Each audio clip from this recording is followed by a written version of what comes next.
नमस्कार। आज की कहानी थोड़ी अलग है। ये एक पर्सनल कहानी है, स्टॉक मार्केट में फेल होने की। लेकिन हम इसे एक सबक में बदलेंगे, एक नई शुरुआत के लिए। ये कहानी सिर्फ एक इंसान की नहीं है, बल्कि हर उस इन्वेस्टर की है जो कभी-कभी शॉर्टकट के चक्कर में रास्ता भटक जाता है।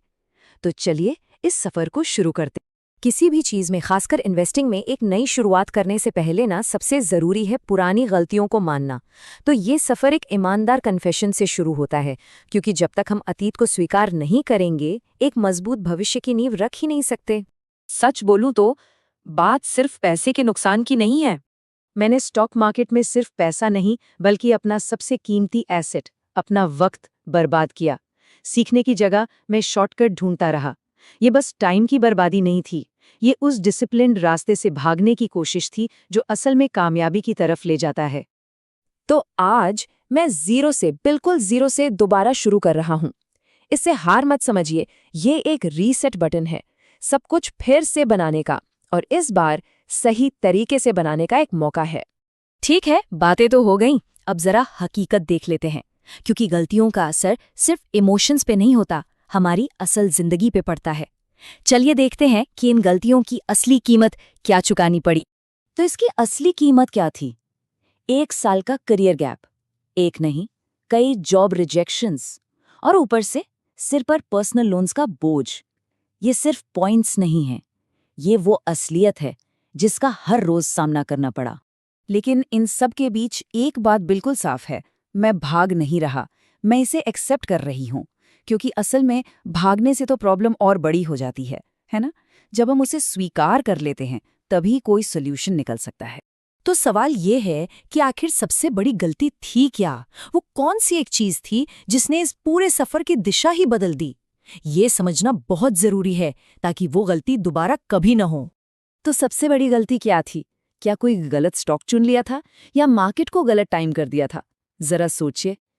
नहीं, असल वजह इससे कहीं ज्यादा गहरी है। जवाब है एक कमजोर बुनियाद।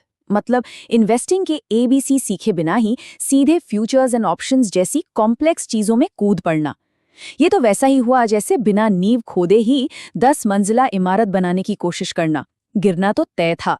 ये स्लाइड पूरी माइंडसेट का फर्क दिखाती है। एक तरफ है पुराना तरीका, मतलब एक जाल, जहां फ्यूचर्स एंड ऑप्शंस के जरिए जल्दी पैसा बनाने का लालच था। और दूसरी तरफ है नया रास्ता, जो थोड़ा धीमा है लेकिन सही है, इक्विटी इन्वेस्टिंग, मतलब कंपनियों में हिस्सेदारी खरीदकर धीरे धीरे वेल्थ बनाना। पता है असली गलती क्या थी? जल्दी पैसा कमाने के पीछे तो भागे, पर जल्दी सीखने की कोशिश कभी नहीं की, और यही असल ट्रैप था। तो बस अब जीरो से शुरुआत, लेकिन इस बार एक नए और डिसिप्लिन्ड प्लान के साथ, जिसका एक ही मकसद है, सीखना। और हमारा स्टार्टिंग पॉइंट है जीरो। और इसमें कोई शर्म की बात नहीं है। सच कहूं तो ये एक बहुत बड़ी ताकत है। जीरो का मतलब है एक कोरी स्लेट, कोई बुरी आदतें नहीं, कुछ भी गलत सीखा हुआ नहीं, हर चीज को सही ढंग से सीखने का एक शानदार मौका। तो ये नया कमिटमेंट क्या है? 4 सिंपल स्टेप्स। पहला, सिर्फ और सिर्फ इक्विटी इन्वेस्टिंग पर फोकस, कोई और भटकाव नहीं। दूसरा, बिल्कुल बेसिक से, मतलब ABC से शुरू करना। तीसरा, धीरे धीरे और गहराई से सीखना, कोई जल्दबाजी नहीं। और चौथा, हर दिन इस सफर को डॉक्यूमेंट करना, ताकि पता रहे कि कहाँ जा रहे हैं। और आखिर में एक पब्लिक प्रॉमिस। ये कुछ नियम है जो आगे के सफर को बिल्कुल ट्रांसपेरेंट और ईमानदार बनाए रखेंगे।